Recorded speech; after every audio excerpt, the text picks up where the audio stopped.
You matched with Nathan, the screen read. Sophia stared at the profile picture, a ruggedly handsome man with warm brown eyes and a perfect smile. His bio was charming, almost disarmingly so. Life's short, let's make it sweet. She hesitated for a moment, her thumb hovering over the screen, but something about him drew her in. Their conversations were electric. Nathan was witty, attentive, and seemed genuinely interested in her life. Within days, he suggested they meet. He proposed a quiet wine bar tucked away downtown. It was her kind of place, cozy and intimate, the type of setting where secrets felt safe to share. That Friday night, Sophia arrived a little early, nursing her nerves over a glass of Merlot. She had worn her best dress, one that made her feel confident and alluring. As the minutes ticked by, she began to question herself. "Hey, sorry I'm late," a voice said, pulling her out of her thoughts. Nathan was even more striking in person, his eyes as warm as his profile promised. They hit it off immediately, sharing stories and laughs. He had a magnetic presence, the kind that made the rest of the world fade away. But something was off. Nathan's stories were vivid, but strangely nonspecific. His travels, always somewhere out west. His job, in finance, though he avoided details. His laugh, charming as it was, never quite reached his eyes.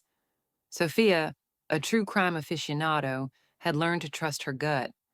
Something about him felt rehearsed, like he'd told these stories 100 times before.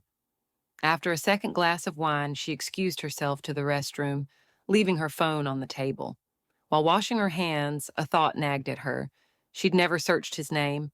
She typed, "Nathan Wilkes," into the browser. The first result froze her in place. Wanted in connection with multiple disappearances across 3 states. The accompanying image was unmistakable. His perfect smile and warm brown eyes stared back at her. Her heart thundered as she returned to the table, her face carefully composed. "Everything okay?" he asked, his voice smooth as silk. "Of course," she lied, her smile strained. She picked up her phone, pretending to text, and instead discreetly shared her location with her best friend. The night stretched longer than she hoped. Nathan insisted on walking her to her car, his charm now feeling like a suffocating noose. "You're really something special, Sophia," he murmured, his fingers brushing her arm. As they approached her car, Sophia reached for her keys only to feel his hand grip her wrist tightly. "You're shaking," he said softly, his eyes narrowing. I, I'm just cold," she stammered. Nathan smiled, but it wasn't warm anymore, it was predatory. Suddenly, headlights washed over them. "Hey, Sophia!" a voice called. Her best friend stood beside her car, waving with exaggerated cheer. Sophia's knees nearly buckled with relief. Nathan's grip loosened, his charming mask slipping back into place.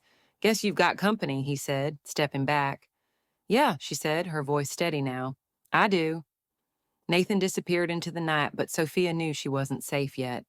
She handed everything she had to the police, who later confirmed her worst fears. Nathan Wilkes was a serial predator who used dating apps to lure his victims. Weeks later, she deleted the app for good, but the experience left a scar. She had swiped right on danger and barely survived.